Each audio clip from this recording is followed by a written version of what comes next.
कल हम एक पद पर विचार कर रहे थे। चित्त परमात्मा का क्या नाम है? बोलो। चित्त।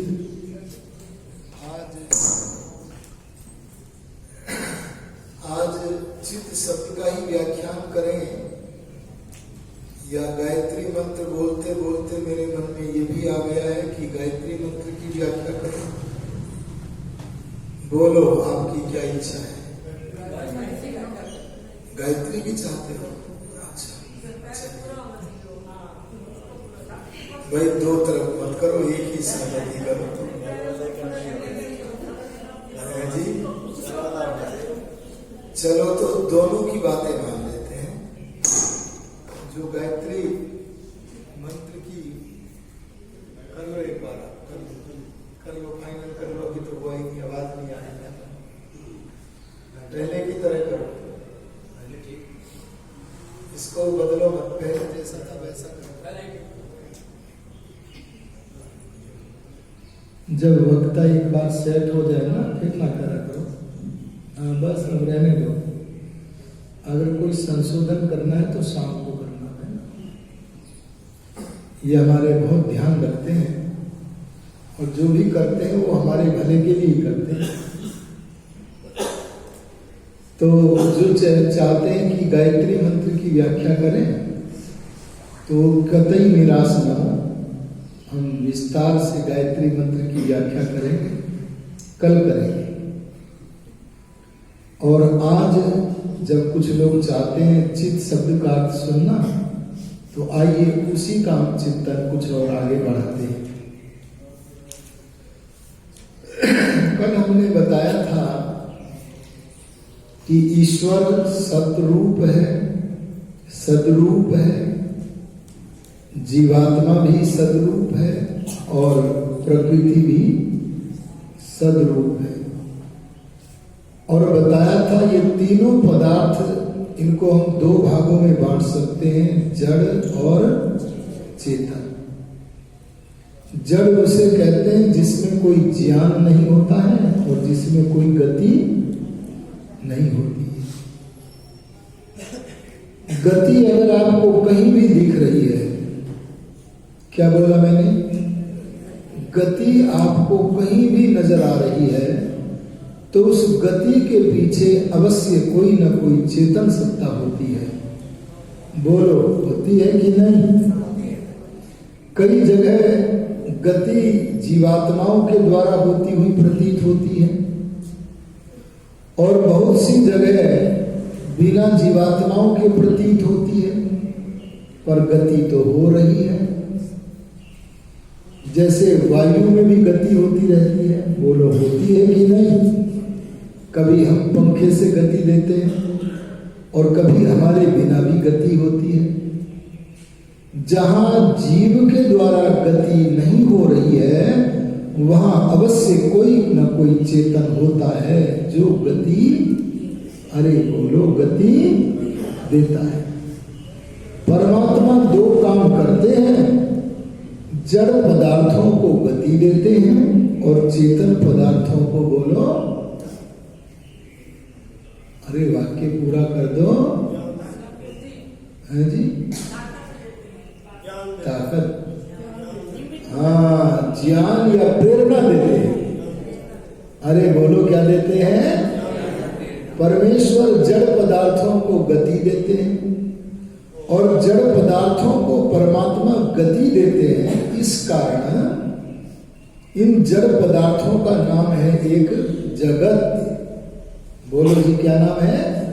क्योंकि सर्वत्र गति हो रही है और वहां गति देने वाला कोई मनुष्य नहीं है बल्कि परम पिता परमात्मा। पृथ्वी में भी गति है, सूर्य में भी अपनी कीली पर गति है, सब वस्तुओं में गति है। तो जड़ वस्तुओं में अगर कोई गति है तो उसकी पीठ के पीछे कौन है? चेतन परमात्मा है, या कहीं कहीं जीवात्मा भी है। और परमात्मा की जो गति होती है वो नियम पूर्वक होती है कि बिना नियम के होती है? पक्की बात है। हाँ, अच्छा, हम भी जो गति करते हैं वो नियम के साथ करते हैं कि बिना नियम के करते हैं? अच्छा एक बात बताओ, ये हमारी बहनें बैठी हैं, जब छोटी छोटी थी ना, छोटी छोटी कितनी, 6 साल की थी ये, 7 साल की थी, 8 साल की थी, याद करो अपने बारे में। तो जब पहली बार आपने रोटी बनाई थी तो त्रिकोण चौकोन बनी थी कि गोल गोल बनी थी? है जी? और बनाते गए आहा, उस रोटी की कला में भी निखार आता चला गया, और अब कैसी गोल गोल रोटियां बना रही हैं आप, है ना? तो ये ज्यों ज्यों काम करते हो विकास आता चला जाता है, बोलो आता जाता है कि नहीं? अच्छा, एक टेलर जब कपड़े सिलता है पहली बार, तो क्या उसको हम कटिंग करने को कपड़ा देते हैं? क्यों नहीं देते? कपड़ा ही खराब कर देगा ये। पहले कहेंगे भाई कागज पे कटिंग कर।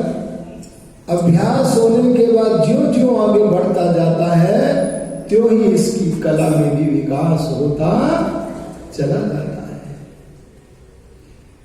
एक मजदूर जब पहली बार इस मकान को बनाता है तो टेढ़ा मेढ़ा बना सकता है, लेकिन जो जो बनाता जाता है त्यों त्यों कला में उन्नति होती चली जाती है। ठीक वैसे ही जब परमात्मा ने पहली बार दुनिया को बनाया होगा तो भला कहीं इतनी बढ़िया दुनिया बन गई होगी? अरे बोलो, बन गई होगी? अरे भाई बड़े ध्यान से आप लोग सुनते विचारते हैं। मैं देखता हूं अनेक जगह उल्टा उत्तर मिलता, पर मैं सोनीपत से बात लेके जा रहा हूं कि आपके ऊपर मेरी टोन का भी कोई असर नहीं पड़ता है।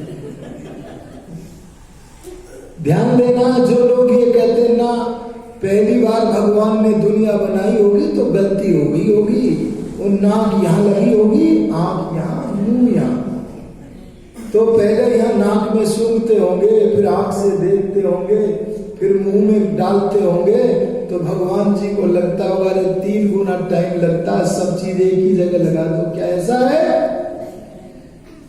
ऐसा नहीं है। वो चेतन आत्मा चेतन से बहुत महान है। ये आत्मा अल्पज्य है।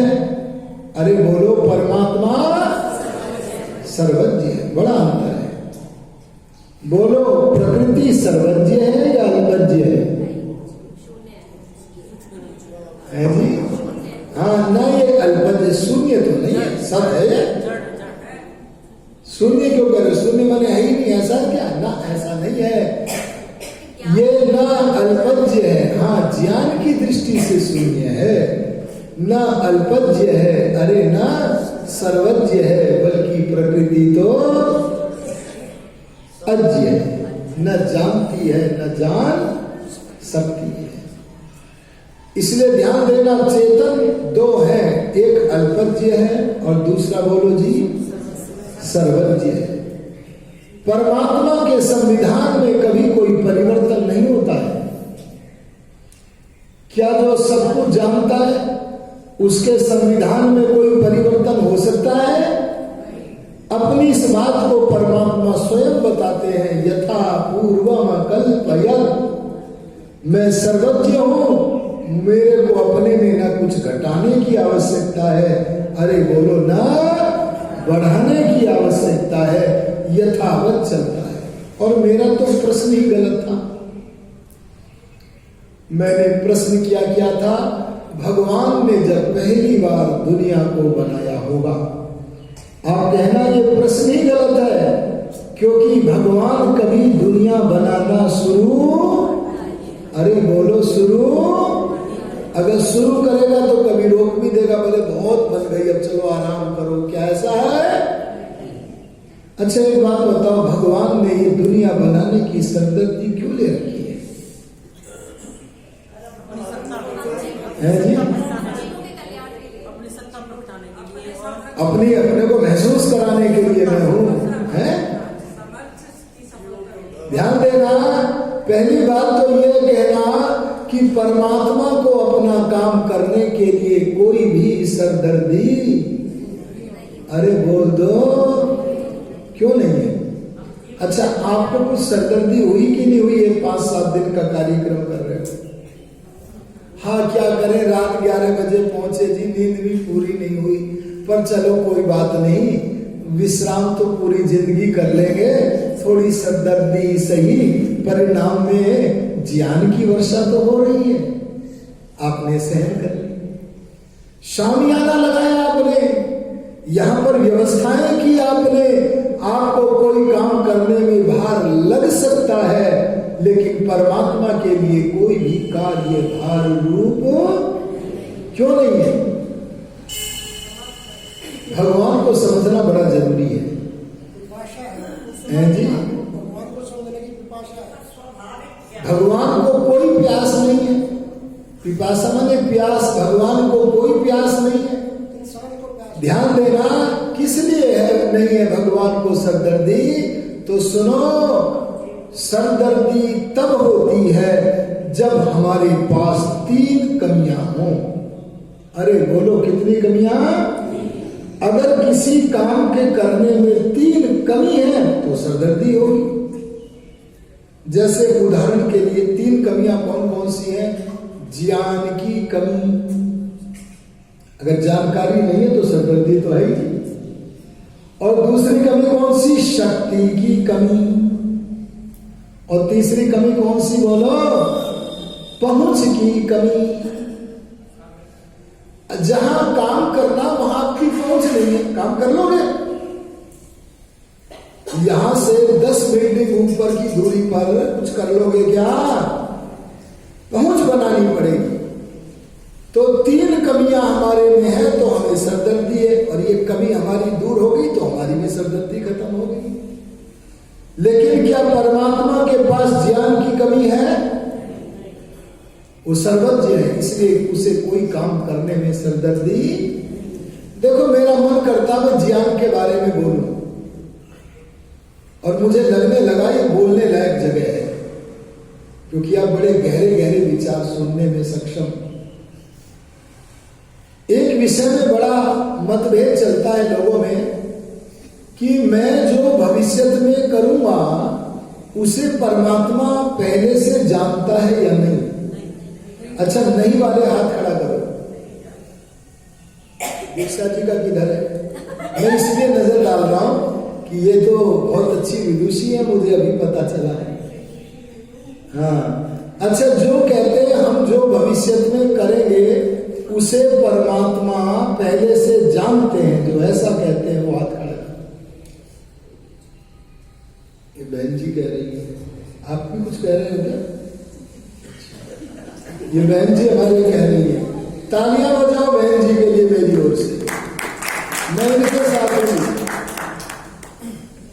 और सत्यार्थ प्रकाश का 7वां समुल्लास हल्का पढ़ के आ रहे तो कुछ हाथ नहीं लगेगा। एक वाक्य को पढ़ने में 15-20 मिनट लगाना। एक वाक्य के पढ़ने में कितनी? हाँ, पढ़ना फिर सोचना, आ गया, हाँ अगला वाक्य, फिर अगला वाक्य, ऐसे करके आना तो आप इनके साथ हो जाओगे। और मैंने कई सारी ऋषि दयानंद की उन पंक्तियों को रेखांकित किया हुआ है सत्यार्थ प्रकाश में, जहां मुसलमानों की, ईसाइयों की समीक्षा करते हुए दयानंद लिखते हैं, क्या तुम्हारा खुदा पहले से भविष्य की बातें नहीं जानता था जो परीक्षा लेने बैठ गया? ये किसका वाक्य बोला मैंने? अपना नहीं बोलना। तो एक दिन मन करता है इस विषय पर बोलने का कि मैं परमात्मा की सर्वज्ञता के विषय में कुछ चिंतन धर दूं आपके बीच में। बोलो, कल धरूं कि आगे धरूं? आज नहीं, आज तो मैं विषय दूसरा ले चुका हूं और पूरा नहीं होगा, क्योंकि गहराई में जाके बोलना पड़ेगा। और अगर मेरे भविष्य के कर्मों के बारे में परमात्मा नहीं जानता है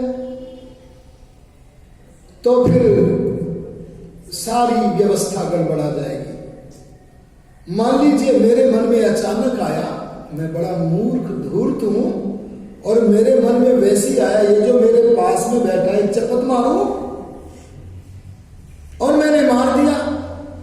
भगवान से पूछा तूने क्यों नहीं बचाया? बोले मुझे तो तभी पता लगा जब इसने सोचा, पहले पता ही नहीं था। पहले पता होता तो मैं जरूर रोकता। बोलो असमर्थ है कि नहीं है? अरे बोल दो है कि नहीं है? है जी? हाँ, नहीं ये सब क्लियर बात है। कर्म करने में स्वतंत्र है, पर इसका मतलब ये नहीं। अच्छा एक बात बताओ, एक राजा बोला मेरे राज्य में कोई कितनी भी बदमाशी करे मैं रोकूंगा नहीं, पर उसे दंड जरूर मिलेगा, बच नहीं सकता। समझ गए जी? एक राजा क्या बोला? मेरे राज्य में सब कर्म करने में स्वतंत्र है, कोई कितना अच्छा कर लो बुरा कर लो, अच्छा करने वाले को सुंदर फल दूंगा और बुरा करने वाले को मैं अन्याय सहन नहीं करके दंडित जरूर करूंगा। एक राजा ऐसा है। एक दूसरा और आया, बोले वोट मुझे दो। बोले तू क्या करेगा? बोले वो तो कह गया है कोई कितना भी बुरा कर ले कर सकता है, पर दंड जरूर दूंगा। पर मैं कहता हूं कि मेरे राज्य में कोई निरपराध एक भी रत्ती भर भी अणु मात्र भी अपने कर्मों के बिना दुख प्राप्त नहीं करेगा। बोलो किसे वोट दोगे? अरे बाद वाले को कि पहले वाले को? एक जैसे कैसे? फिर सुनो दोबारा। ना शब्दों में अंतर नहीं, पूरा अलग है। एक बोला मेरे यहाँ कोई भी अपराधी अपराध करने में स्वतंत्र है, उसको मैं पूरी छूट दूंगा, तू कर ले, पर दंड जरूर मिलेगा, बच नहीं सकता। और दूसरा क्या बोला? अपराधी किसी व्यक्ति को निरपराध को उसके कर्मों के बिना रत्ती भर भी दुख नहीं देने दूंगा। अंतर आया कि नहीं आया? कि समझ में नहीं आ रहा? ये कैसे समझाऊं मैं? मेरे यहां कोई व्यक्ति निरपराध को सता ही नहीं पाएगा। पहले वाला क्या कह रहा था? निरपराध को सता लेगा पर दंड मिलेगा। और दूसरा क्या कह रहा है? मेरे यहां कोई अपराधी निरपराध को सता ही नहीं पाएगा। तो बोलो किसको वोट दोगे? बाद वाले को दोगे कि नहीं? अब इनमें भगवान बाद वाला है कि पहला, ये विचार करना पड़ेगा। देखो परमात्मा क्या कहते हैं, जब मैं विस्तार में व्याख्यान करूंगा तो निकल के आवेगा, ए मानव तू कर्म करने में स्वतंत्र है, पूर्ण स्वतंत्र, तथापि तू किसी को कष्ट देने की सोच सकता है, तू किसी को कष्ट देने का प्रयत्न भी कर सकता है, लेकिन जब तक उसके अपने ही कर्म उत्तरदायी नहीं है तब तक तू उसे कष्ट या सुख देने में समर्थ नहीं हो सकता है। बोलो अंतर है कि यह स्वतंत्र भी है? अरे क्या बोला मैंने?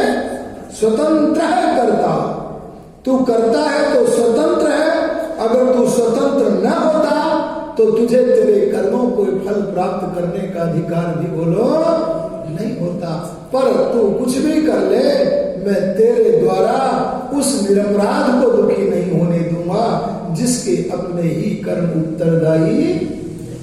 और इतना ही नहीं, भगवान ये भी कहते हैं तेरे माता पिता कितना भी प्रयास कर ले, तेरे गुरु लोग कितना भी प्रयास कर ले, अरे तेरे मित्र लोग कितना भी प्रयास कर ले, तू मित्रों का कितना भी पल्लू पकड़ ले, न यन मित्र ही सम अमानयति, तू कितना भी मित्रों का पल्लू पकड़ ले, लेकिन जब तक तेरे अपने ही कर्म उत्तरदायी नहीं है तब तक तू माता पिता आचार्य के अनंत प्रयास करने के बाद भी अपने कर्मों से अधिक सुख प्राप्त। अरे बोलो, ये सिद्धांत समझना पड़ेगा, ऐसे थोड़े है जी।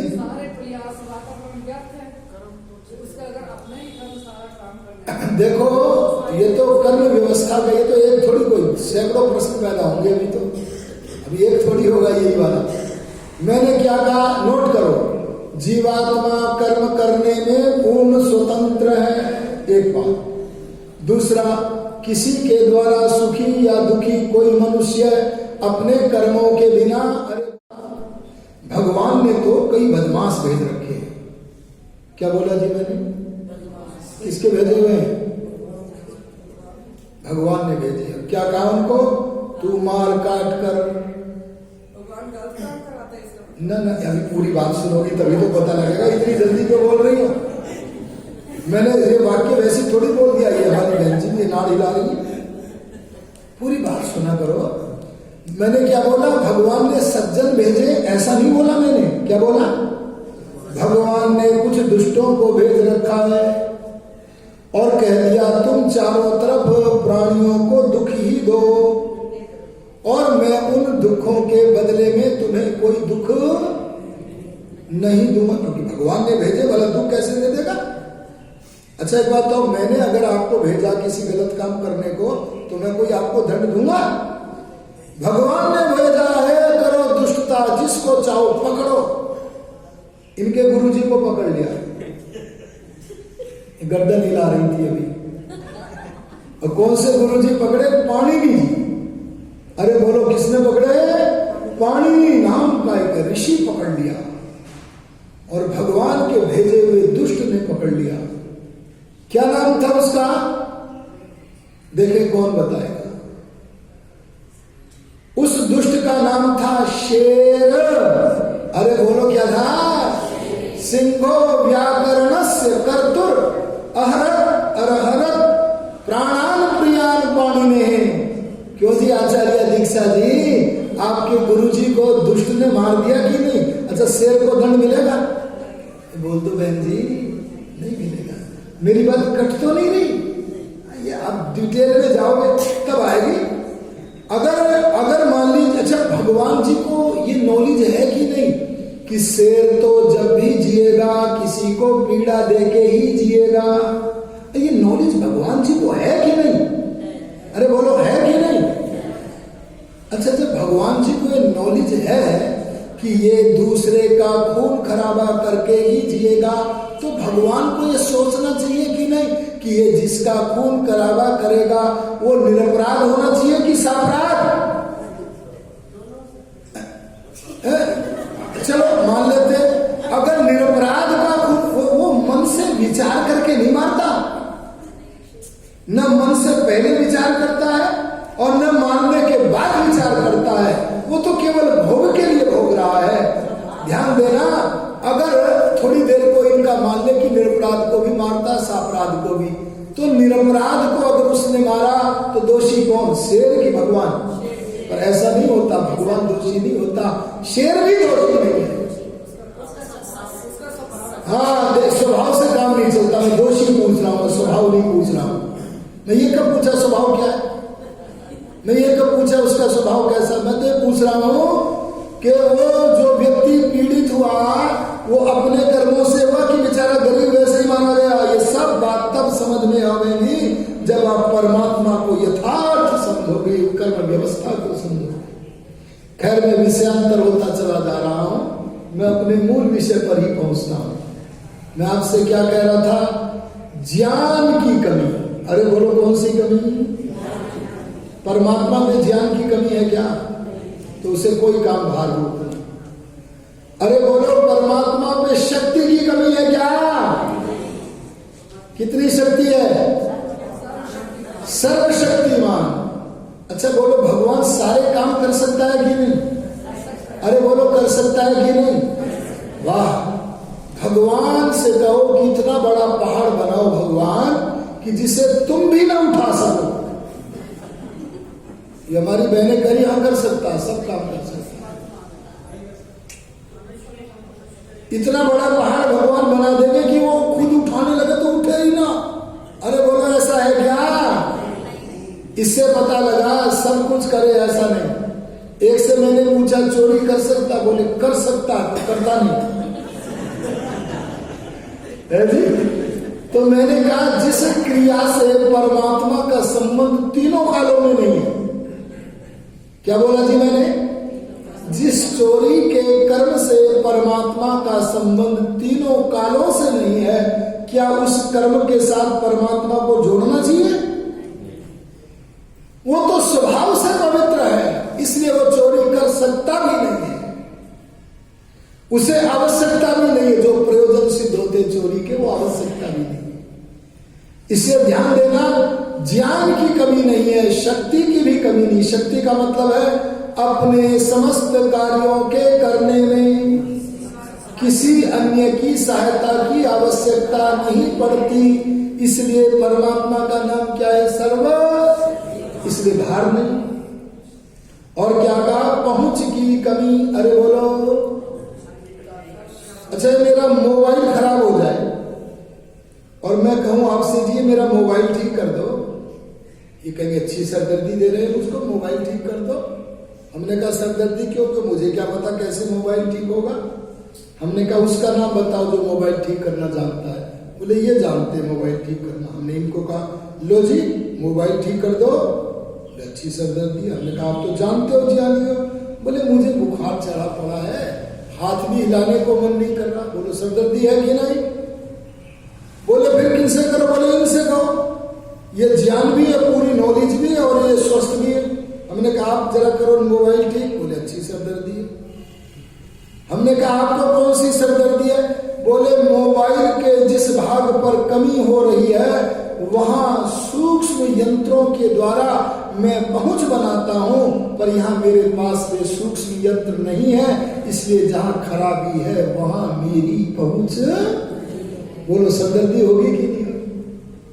लेकिन जिसकी पहुंच भी है, जिसके पास ज्ञान भी है, शक्ति भी है, क्या उसे सरदर्दी होगी?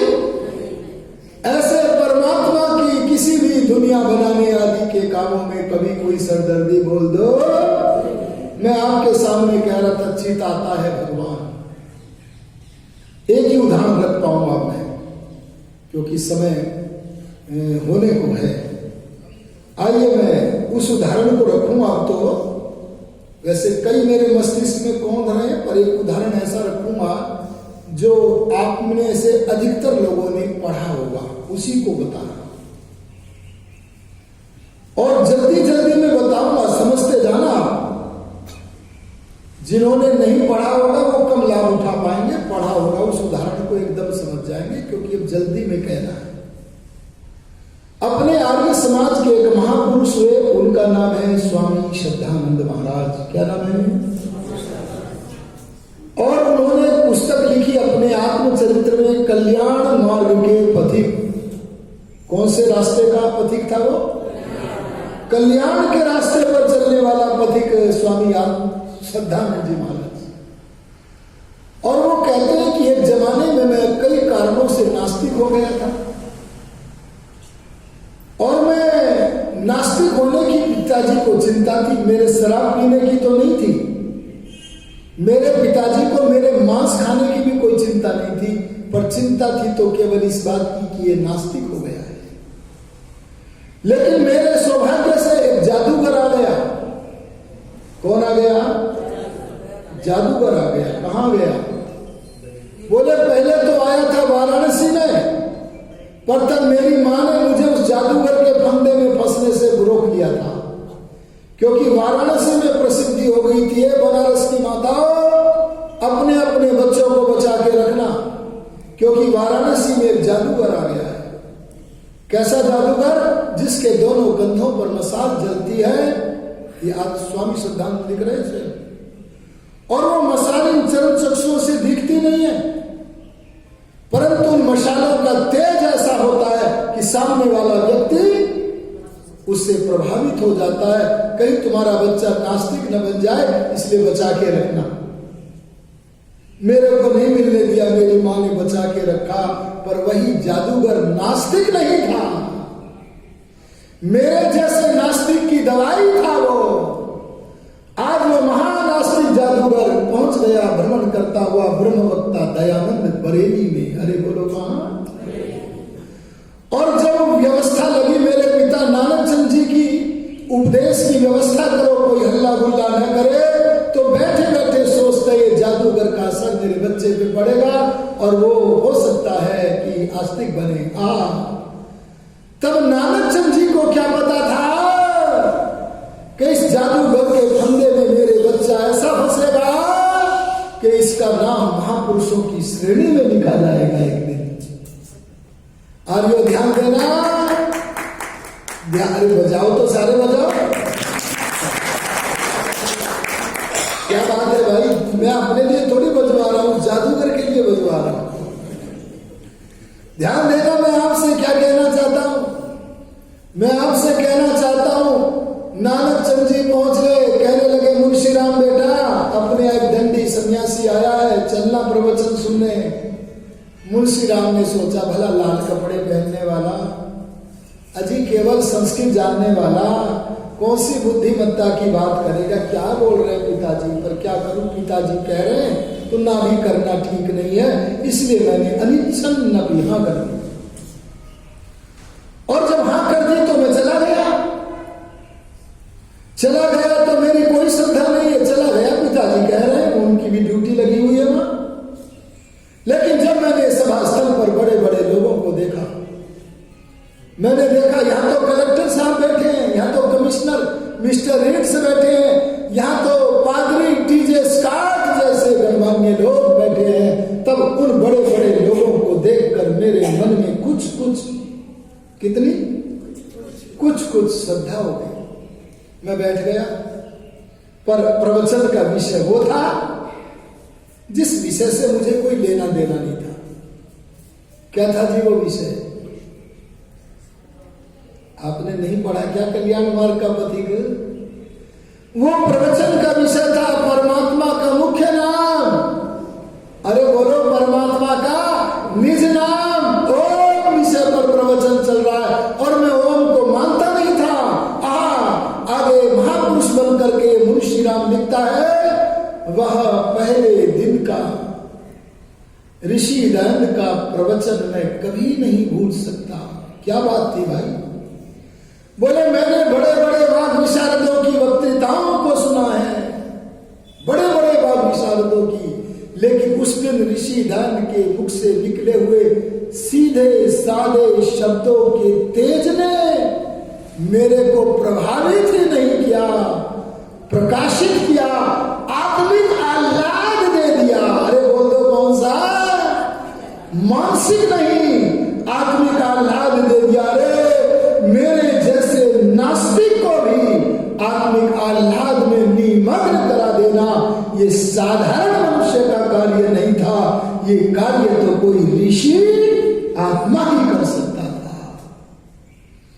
बस ऐसे प्रवचन सुने तो मन में विचार आया, ये दयानंद कोई बहुत बड़ा विद्वान है, इसे धरती पर कोई जीत नहीं सकता है। परंतु एक कमी है इनमें, नास्तिक लोग ऐसे ही बोलते हैं। क्या कमी है? बोले भगवान को मानना छोड़ दे तो कोई नहीं जीत सकता, और मैं इनको हरा दूंगा नास्तिकता के लिए। एक दिन तैयारी करके गए, 5-7 मिनट में चुप। दूसरे दिन तैयारी करके गए, 5-7 मिनट में चुप। तीसरे दिन फिर पूरी तैयारी करके गए, अंतिम रूप में गए, आज भी जिह्वा पर मुहर लग गई।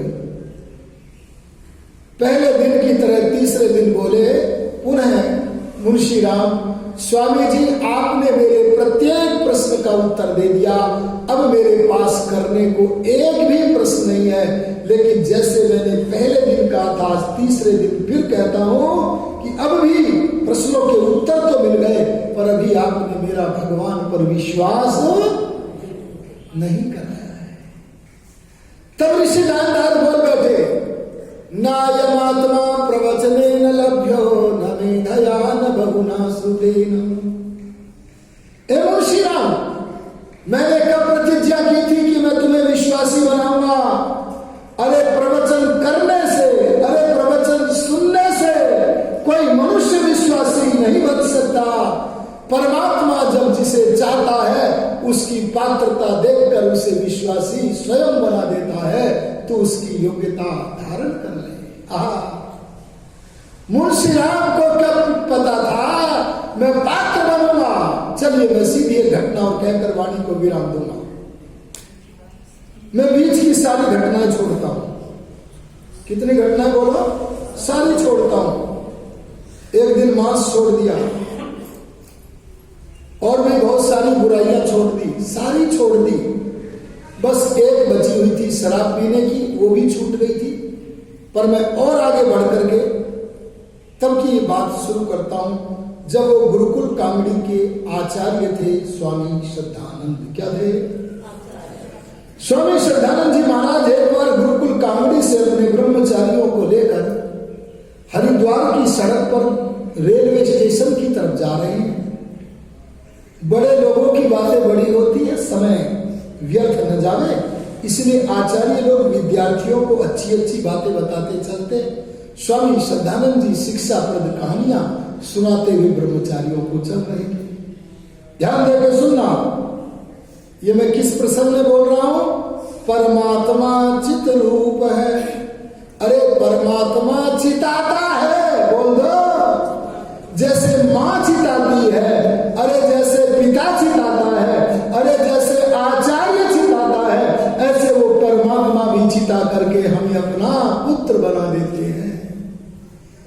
बस जा रहे हैं, अचानक कहानी कहते कहते सड़क पर रुक गए और सड़क के एक और कुछ झोपड़ियां लगी हुई थी, उनको देख रहे हैं। ध्यान देके सुनना, बड़े ध्यान से श्रद्धा से। उन झोपड़ियों की तरफ देखा, आंखों में आंसू आ गए, रोने लगे। ब्रह्मचारी देख रहे क्या हुआ, रो क्यों पड़े? और रोने के तत्काल बाद हंसे। अरे सुनो ना, हंसे और हंस करके चल पड़े। अब तो ब्रह्मचारियों के मन में रहस्य आया, बोले कारण पता करना पड़ेगा, कोई छोटी बात नहीं है रोना और हंसना एक साथ। तब साहस करके एक विद्यार्थी को तैयार किया और उसने पूछा, आचार्य मुनिवर इतनी सुंदर कहानी कहते कहते आप रुके क्यों, वहां क्या देख रहे थे, और रोए क्यों, और रोए तो फिर हंसे क्यों? ये कई प्रश्न कर दिए। तब आचार्य गंभीर हो गए और गंभीर होकर बोले, उन झोपड़ियों को तरफ देख करके देखो बेटा, वो झोपड़ियां, उन झोपड़ियों को देखकर मुझे अपने पुराने दिन याद आ गए। बेटा उन झोपड़ियों में वेश्याएं रहती हैं और एक झोपड़ी के सामने एक धनिक का बेटा अपनी गाड़ी को बाहर करके अपने चरित्र के विनाश के लिए अंदर गया है। उसे देख करके मुझे अपने पुराने दिन स्मरण आए। अब रोए क्यों? ब्रह्मचारी बोले रोए क्यों? तब स्वामी श्रद्धानंद बोले, मैं रोया क्यों? तो सुनो, इसलिए रोया कि मुझे लोहे को, अरे बोलो, मुझे लोहे को एक समय बरेली में पारसमणि मिल गया था। अरे बोलो, कौन मिल गया था? आहा, मैं रोया इसलिए मुझे तो बहुत पहले पारसमणि दयानंद मिल गया था, लेकिन मैं तब सोने पर सोना न बन पाया, कुंदन न बन पाया, इसलिए रोना आ गया। आहा, ये कहना ही था। विद्यार्थी ने प्रश्न पुनः कर लिया, जब लोहा पारसमणि के छूने से कुंदन बन जाता है तो तुम लोहे तब कुंदन क्यों न बने? प्रश्न गजब का है कि नहीं? अरे बोलो, है कि नहीं? आहा, तब स्वामी श्रद्धानंद बोले, बेटा सुनो ना। क्या बोले? बेटा सुनो ना, वो पारसमणि मुंशी राम रूपी लोहे को बार बार छूना चाहता था, बार बार टच करना चाहता था, बार बार स्पर्श करना चाहता था, पर क्या करे, वो जब जब मुझे छूना चाहता था तब तब मुझे छू न पाया, क्योंकि मुझे लोहे के ऊपर जो जंक लगा था उस जंक से टकरा टकरा कर हट जाता था, इसलिए ये लोहा कुंदन नहीं बन पाया। अरे बोलो, वो जंक कौन सा था? मैं व्याख्या नहीं करूंगा, गायत्री मंत्र की व्याख्या में सुन लेना। अब तो एक ही वाक्य कहूंगा, वो जंक था जन्म जन्मांतर की तमोगुण से उत्पन्न मन पर लगी हुई वासनाओं की स्याही। समझ गए इतने से कि नहीं? बोले वासनाओं पर बार बार टकराता था, पर मुझको तो छू ही न पाया। तो भला मैं कैसे उस प्रकाश से प्रकाशित हो जाता? बोले फिर हंसे क्यों? अगला सवाल क्या किया जी? बोलो। अरे बेटा हंसा क्यों? तो चलो मैं अपने अतीत की एक कहानी सुनाता हूं, इसमें पता लगेगा चिताने वाला परमात्मा। अरे बोल दो कैसे चिताता है। तब स्वामी श्रद्धानंद जी कहते हैं, मुझे 3-4 मिनट में बोलना पड़ेगा, ध्यान देके सुनना जरा। तब स्वामी श्रद्धानंद जी कहते हैं, शराब मैंने अंत में छोड़ी, सब बीमारियां छोड़ने के बाद अंधकार की अंतिम रात्रि आने वाली है। कौन सी रात्रि? अंधकार की अंतिम रात्रि आने वाली है। मैं अपने जिस मित्र वकील के यहां ठहरा हुआ हूं, खूब शराब पी मैंने, लेकिन उसी दिन एक बड़े वकील के यहां दावत थी। मैं दावत में चला गया, वहां भी शराब का दावत का दौर चल रहा था। यहां भी पी के गया और वहां भी खूब पी, सब लोग पी खूब और चल पड़े। एक तो ऐसा साथी था हमारा जो लड़खड़ाने लगा, मेरे को ड्यूटी दे दी, भाई देखो मुंशीराम, पहले इसे इसके घर छोड़ के तब जाना अपने घर। और कहते हैं मुंशीराम मैं उसे पकड़ करके ले जा रहा हूं घसीटता हुआ, और वो मेरे को गाली पर गाली दिए जा रहा है और मैं सुनता चला जा रहा हूं। बस मेरा कर्तव्य जो ठहरा था उसे उसके घर। और बोला एक बार तो उस दुष्ट ने मेरा हाथ पकड़ के खींच लिया और एक वेश्यालय में घुस गया। मैंने वहां से उसको पकड़ा और किसी तरह मैं उसके घर पर ले जा करके उसको छोड़ा। ये अपने दिन को याद करा ले। और जब मैं उसको छोड़कर अपने उस मित्र के घर पर पहुंचा जहां मैं ठहरा हुआ था, तो मेरा वो मित्र अभी भी बोतल खोले हुए बैठा था। मेरे अंदर अच्छे संस्कार भी थे, उनके कारण मैंने कह दिया और अधिक मत पियो, पर बुरे संस्कार भी थे, इसलिए मैं भी पीने लगा। क्यों जी, था कि नहीं था? बोले देवासुर संग्राम चलता था, पर अभी दिव्य शक्तियों की विजय नहीं हो पा रही थी। ऐसी स्थिति में मैंने भी खोला और उधर में खोल करके पी गया गिलास, दूसरा भर ही रहा था कि मेरे कानों में किसी महिला की चीखने की आवाज आई। मेरा ध्यान भंग हुआ, मैंने देखा सामने के द्वार में से आवाज आई। मैं दौड़ा और जब मैंने देखा वो महिला मेरे नरपिशाच मित्र के हाथों में तड़प रही है, मुझे अपनी बहन अपनी पत्नी स्मरण आ गई। अगर मैं उस देवी की अपने मित्र नरपिशाच से रक्षा न करता तो उसके सतीत्व की हानि हो जाती। मैं पकड़ के उसे लाया ही था, चिताने वाला भगवान। व्याख्याएं सुननी पड़ेगी। उसने मेरे धृति मन को दयानंद की मूर्ति का रूप दे दिया। अभी आप जानते नहीं धृति मन क्या होता है। एक बार मैं सोनीपत में प्रवचन कर चुका हूं इस विषय पर 12-13 साल पहले। मेरे धृति मन को परमात्मा ने दयानंद की मूर्ति का रूप दे दिया। अभी तो है 1-8 मिनट, रुक जाओ, आज 1-8 मिनट बस खत्म करता हूं जल्दी।